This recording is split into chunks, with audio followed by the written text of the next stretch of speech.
So guys, something maybe just a little bit different you'll see me doing here. I don't usually do this, but we are patiently waiting on a deadlift bar as it is deadlifts today. Now, the first thing that I do want to add is I am going to take you guys through my deadlifts today, but I'm not going to take you guys through my full session. So I do obviously have a Q&A plan for this video, but at the same time I know I haven't run deadlifts to the channel in so long, so I thought, well, it is, fingers crossed, going to be a pretty decent day. I am feeling fresh and I'm looking forward to getting stuck back into deadlifts here in Durham. The last couple of weeks I've kind of been elsewhere for deadlifts, so obviously it'll be good to get stuck back into today, but at the same time I thought I'll just include my deadlifts within this video. So I'm going to obviously include all my warm-ups, working sets, potential of a couple of back exercises, but I really can't exactly say right now. But we're doing a bit of cardio. I've only done like 6 minutes and I'm out of breath already, so that's probably not the best sign on the planet, but I think we can actually get access to a bar now. So of course guys, I do hope you enjoy this video if you do enjoy it. And also one thing that I do just want to quickly add, I've not actually said anything about it, but I have actually started like a kind of mini series of what my split is. So if you do see anything on my channel and obviously you see it says episode 1, episode 2, I'm just kind of trying to take you guys through my current split. So I believe I've done 1 and 2 already, and then I'll just literally do 3 all the way to 7. There is a couple of sessions that will be the exact same because I do train them more than once a week, but it will give you guys an insight into my split, into my training sessions, and of course every session from Ultraflex here in Durham. So not going to ramble on any further, I'm not doing any more cardio. I do hope you guys enjoy this video. If you do enjoy it, then please do not forget to drop a like for me. Subscribe to the channel if you are new, and let's get on with deadlifts.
Still getting warm.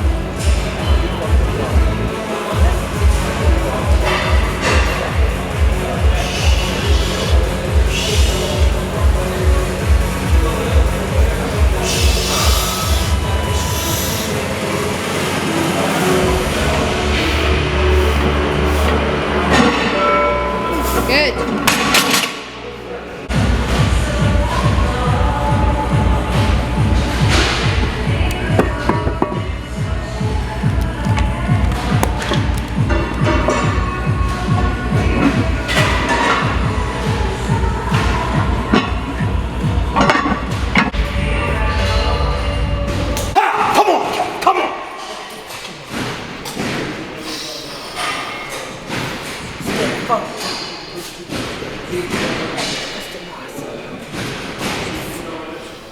Come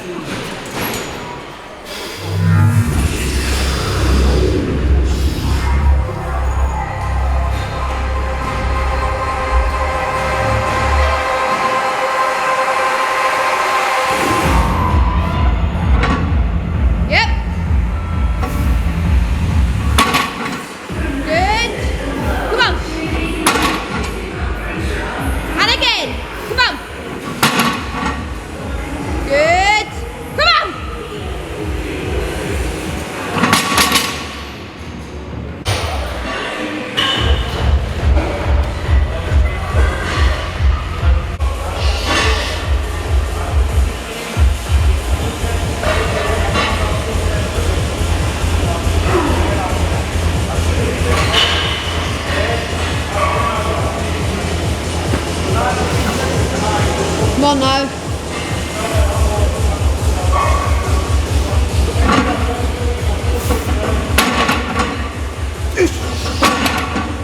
Good.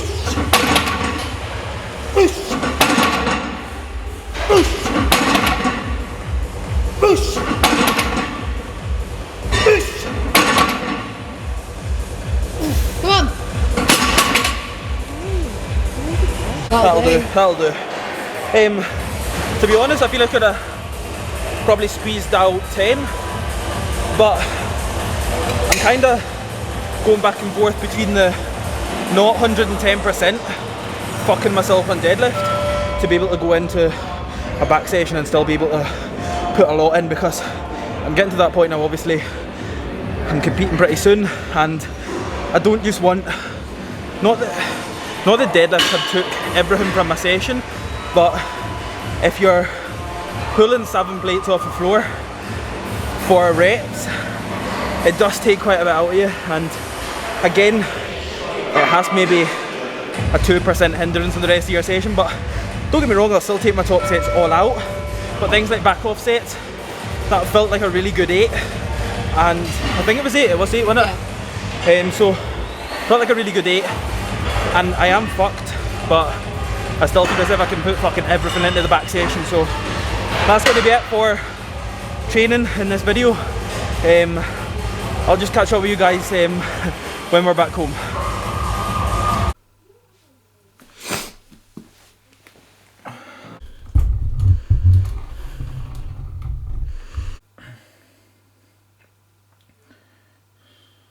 What is going on, guys, and welcome back to this video, of course. Now, like I did say, I am not going to keep you guys waiting forever. I don't want this video to be like 30 minutes long. I have obviously realised and edited back the deadlift footage. Now, of course, I'm still going to include all of the deadlift footage in this video, but I don't obviously want the video to end up lasting like 30 minutes long, because realistically, nobody's going to sit and watch it for 30 minutes. Therefore, I'm not going to make a 30-minute video worth of just questions. So of course we did start off with deadlifts. I do hope you guys enjoyed that. They did of course go pretty decent, 300 for 4 dead stop and a nice set of 280 or 260 I should say. Jesus, putting that a bit forward there, 280. So of course the thing with my deadlifts, I do just want to quickly cover it, is it was a pretty new deadlift bar, I believe, that I did overuse in the kind of older one. Therefore that's why it kind of did stick at the bottom a little bit more.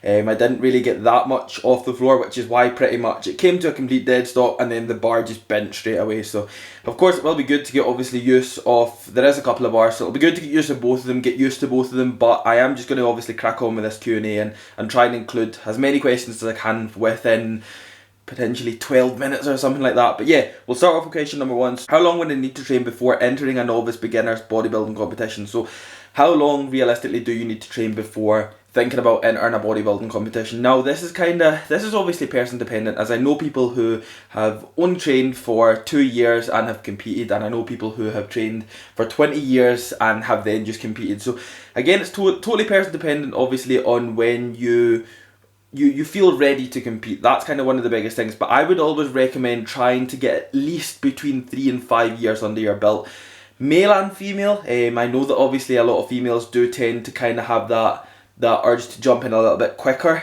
just purely down to the fact that there is so many more female categories that have obviously so many criteria that can allow you to maybe jump into a competition a little bit sooner and still do well. Whereas obviously for kind of me, for example, I will push it towards open bodybuilding for males.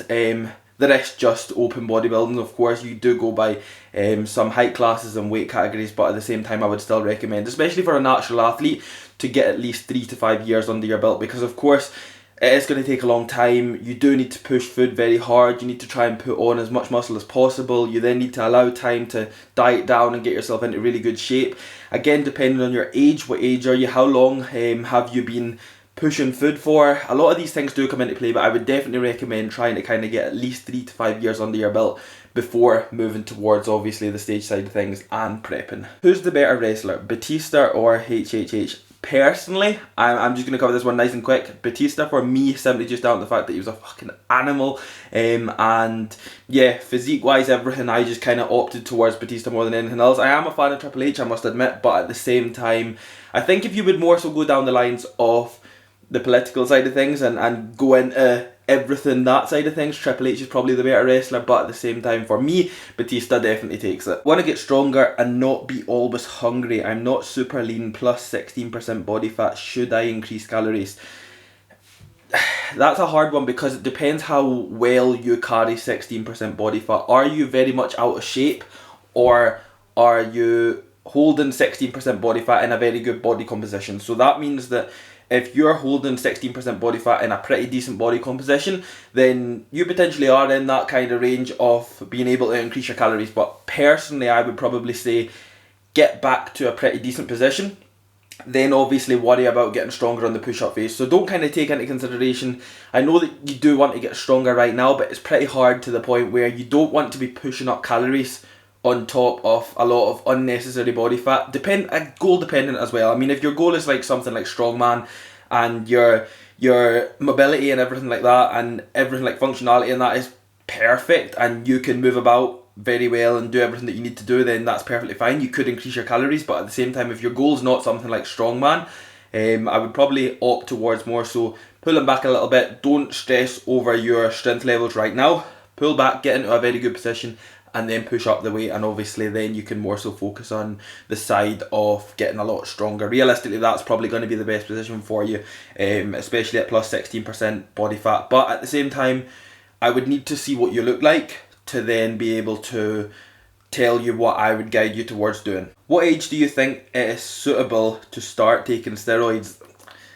That's quite a juicy one, isn't it? I've literally just screenshotted so many of these, so I've not even looked over them. So this is me getting first glance at them right now.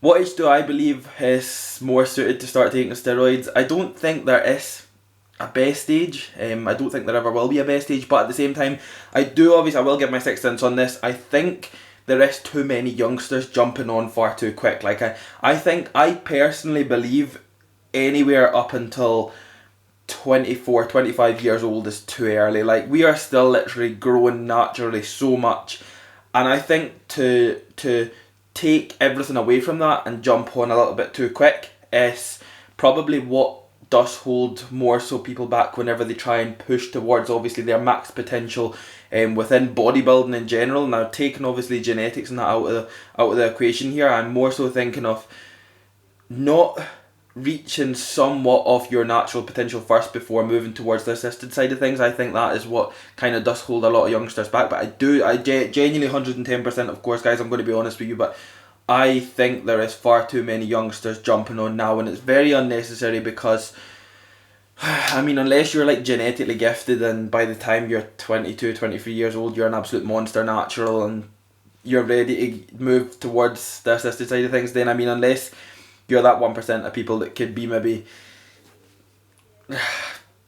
you could be let away with that side of things. I mean, I still think it's too young. I just don't believe there is kind of space for it right now. I mean, if you're going to take it all the way, if your goal is to take it all the way, and I mean the very top, I mean Olympia stage, I mean top 5 Olympia, I mean the best of the best. I don't just mean to win a regional show, or I don't even mean to even place top 50 in the world. Do you know what I mean? If it is your main goal and you do want to fucking take it the whole way, then fine, fair enough. But just make sure you do that. Please don't just jump on and just take all this stuff and put it towards a regional show, because that is again something else that does play with a lot of people's minds, as well as all these youngsters come in, take so much stuff very early and potentially put it towards a regional show, and maybe don't place where they want to place or don't achieve what they want to achieve, and then that's it, scrapped, and instantly they've just done this big massive cycle.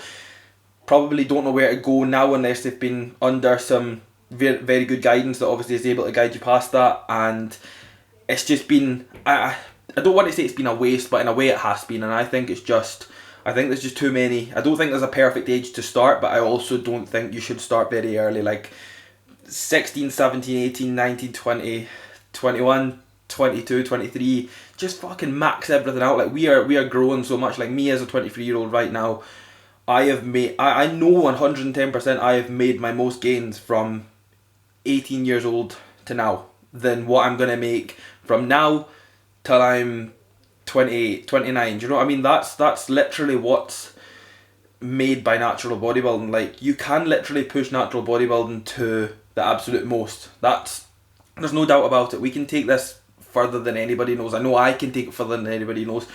And that's just because what I think up here and what I can see up here. Like, I don't think there's limitations as a natural, but I do believe there is that kind of certain point where you will make a lot of gains and then where you won't make a lot of gains. And again, that's just being a realist, but I'm not saying you won't be able to make gains, but at the same time, you just need to take into consideration that wasting all of your growth time where everything's naturally growing very quick, wasting that and jumping on a little bit too quick to then come off and you've already kind of surpassed all that. You're a lot older and things have slowed down a lot more. You've maybe realistically, guys, we're not going to be silly here. We know once that you put performance enhancing drugs into your system, things do change. So you've obviously surpassed that first area, and now you're into this second area where things have slowed down a lot more, and you just have to play the cards that you are given, and obviously you have to put everything into what you can to still make gains. But at the same time, I just definitely believe that people do take steroids a little bit too early. Social media is life right now, and social media is the world, so you always see everything on social media. And to be fair, there's a lot of people that take it, and there's a lot of very successful people, and there's a lot of people that maybe haven't reached where they maybe wanted to reach, and obviously they've done a full 1-2 years. Not going to go any too deeper into that. I mean, I that's probably going to get as deep as it gets, but at the same time, I just think there's not a suitable age to make the jump. Just don't make it too early. Make sure it's the right time. Make sure you are under the very best of guidance. Make sure you've done your research. Make sure you've spoke to people that's done it, and make sure it's the right thing for you. But let's move on. Tips for bringing up arms, especially biceps. Hit these from every single angle. Hit them light, hit them heavy. Do standing curls, do seated curls, do barbell curls, do dumbbell curls, do absolutely everything. Hit them from all angles. Try not be brainwashed by everything you see on social media saying you don't need to train them here, there and everywhere.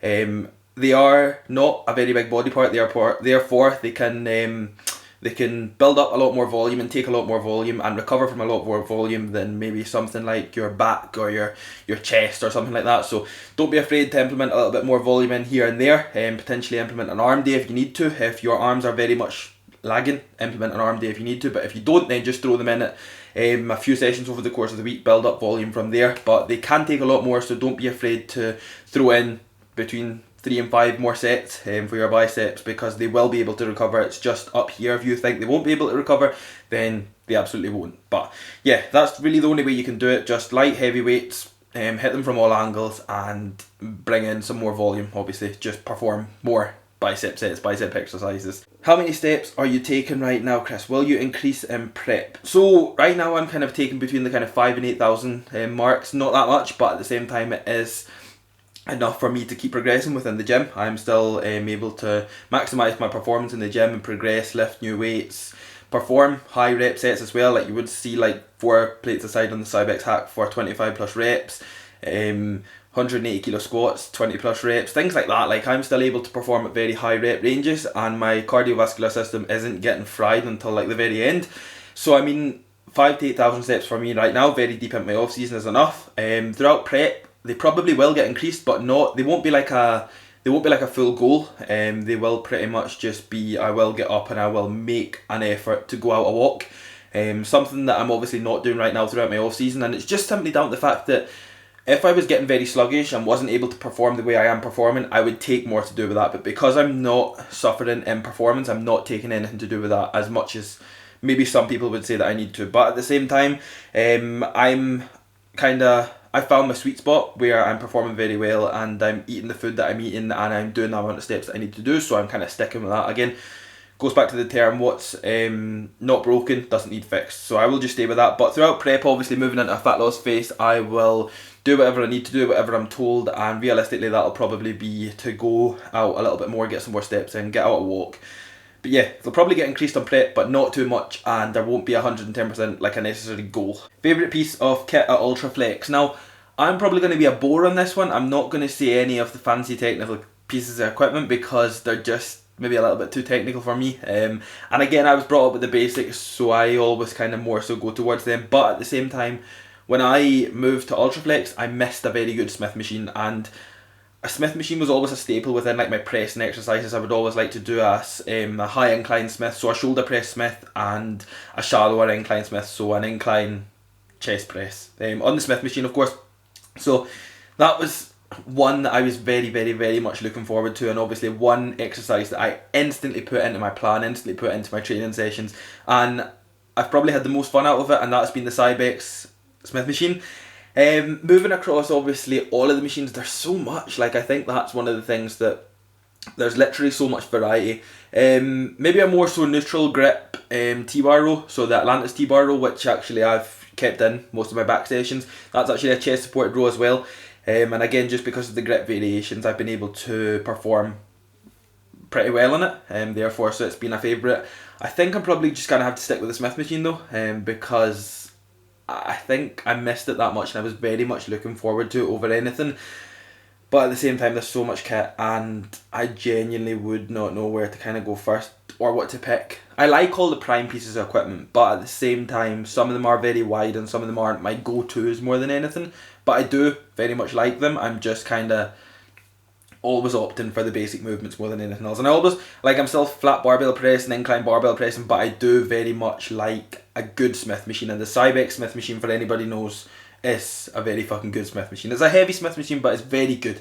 Very smooth and everything just feels perfect. Do you think you're going to progress in exercises when you go into a deficit? Right, so we'll keep this one as the last and final question, as I do realise it's getting quite late in the video, but of course I tried to keep it as low as I can. So, do I think I will still progress whenever I'm training in a deficit? Yes, I absolutely do, just purely and simply down to the fact of my approach to training within my mindset is a lot stronger than my approach to training with how I feel in the day. So for example, if I'm tired or my muscles are aching or my muscles are sore, that's not going to hinder the fact that in my mind I know I will be able to perform very well. So without that sounding complicated and making it sound more simple, if I can see something in my head, I will go in and do it, whether I'm 10 weeks deep into a deficit or I'm 10 weeks deep into an off-season. Now, energy levels will drop. I will become more tired. I will lose body fat, therefore there will be less support around the joints. I will just genuinely become more tired and more fatigued, and recovery will take a little bit longer. But at the same time, if I'm wise enough to implement new intensifiers into my training where I need them to be, of course I've got now access to a lot more equipment, therefore I can run more exercises. But at the same time, if we kind of take all that away and not jump into the fact, because I think it would be an easy option for me to just say, yeah, but just move exercise and start progressing in another movement, but that's not really the case. We're going to purely talk about things like squat, benches and deadlifts. So if I'm implementing things like tempoed reps, paused reps, even continuous reps, loads of things like that, or dead stop, deficit, do you know what I mean? If we're thinking about deadlifts and that, they're the ones that's going to help me progress on my top end working sets. So in a way, it's not about progressing every single session and lifting new weights. It's actually about working towards being able to progress the top sets